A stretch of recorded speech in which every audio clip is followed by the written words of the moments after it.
Hello everyone, SBI clerk prelims का mock number 6 लगाया था मैंने, जिसमें आप देख सकते हैं स्कोर ज़रूरी नहीं कि 80 प्लस आए या 70 प्लस आए तभी हमारा परसेंटाइल मेंटेन होगा। इसमें मेरे 63 मार्क्स आए हैं, उसके बाद भी देखिए 87 परसेंटाइल आया है ना। अब मैं आपको सब्जेक्ट वाइज मार्क्स दिखा देती हूँ। इंग्लिश में मेरे 20 मार्क्स के आसपास आए हैं, जिसमें मेरे 7 रॉन्ग हो गए हैं। उसके बाद क्वांट में मेरे 15.75 मार्क्स आए, ये बिल्कुल ख़राब मार्क्स हैं, आई नो। और उसके बाद रीजनिंग में जो मार्क्स आए हैं मेरे, वो आए 27.5 मार्क्स, ठीक है, जिसमें 2 इनकरेक्ट हो गए जो नहीं होने चाहिए थे। क्वांट में क्यों मेरे कम मार्क्स आए वो भी मैं आपको दिखाती हूँ। चलिए, फर्स्ट ऑफ ऑल हम इंग्लिश पे चलते हैं।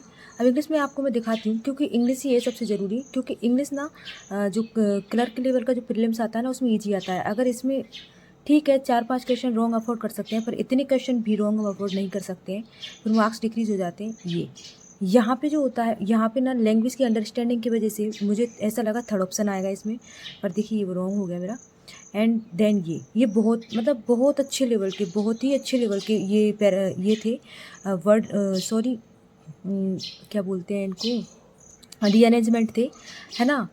जिसमें मतलब समझ में ही नहीं आ रहा था कि दो दो ऑप्शन में कन्फ्यूजन हुआ जा रहा था, जिसमें इसी वजह से 5 में से मेरे 2 रॉन्ग हो गए हैं। बहुत अच्छे लेवल के थे। मतलब एक्चुअल में जैसे इसी इजी लेवल आएगा, इंग्लिश का भी इसी इजी लेवल आएगा इनका, रीअरेंजमेंट्स का, ठीक है। उसके बाद ये मेरे एरर हैं, मैं बोल रही थी आपको। कभी कभी क्या होता है, सारा पार्ट एकदम इजी नहीं आता, सारा पार्ट एकदम टफ नहीं आता। अब इसमें देखिए एरर्स हैं, जनरली एरर्स मेरे 2 या 2 रॉन्ग हो जाते हैं। तो आज मेरे रीअरेंजमेंट रॉन्ग हो गए, और रीअरेंजमेंट मेरे कभी रॉन्ग नहीं होते वैसे जनरली, है ना। तो एरर मेरे सारे सही हो गए आज, ऐसा चलता रहता है सिस्टम, है ना।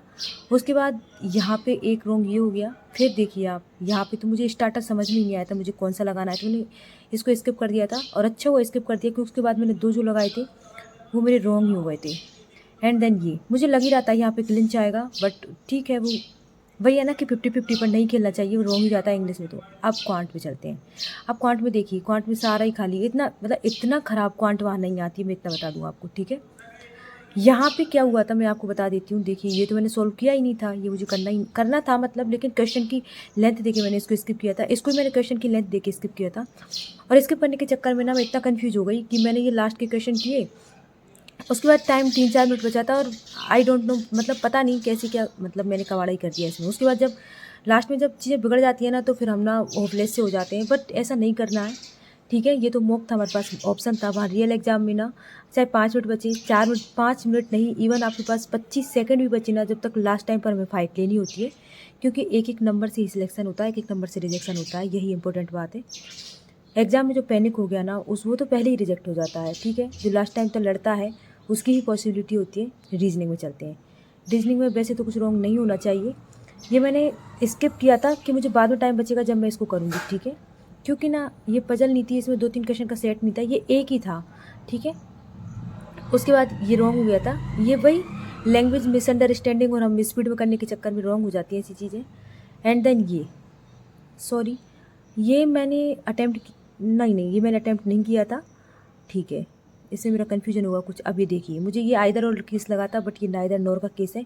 ये वाला केस ही परेशान करता है इनइक्वालिटी में, तो प्लीज़ अच्छे से इसको हमें कंप्लीट करके जाना है कि क्यों रॉन्ग हुआ था। ये मैंने अच्छे से देखा है इसे, एंड मैंने ये आपको बताया था कि टाइम मिलता है तभी मैं इसको करती हूँ, अदरवाइज़ मैं ऐसे स्किप कर देती हूँ, ठीक है।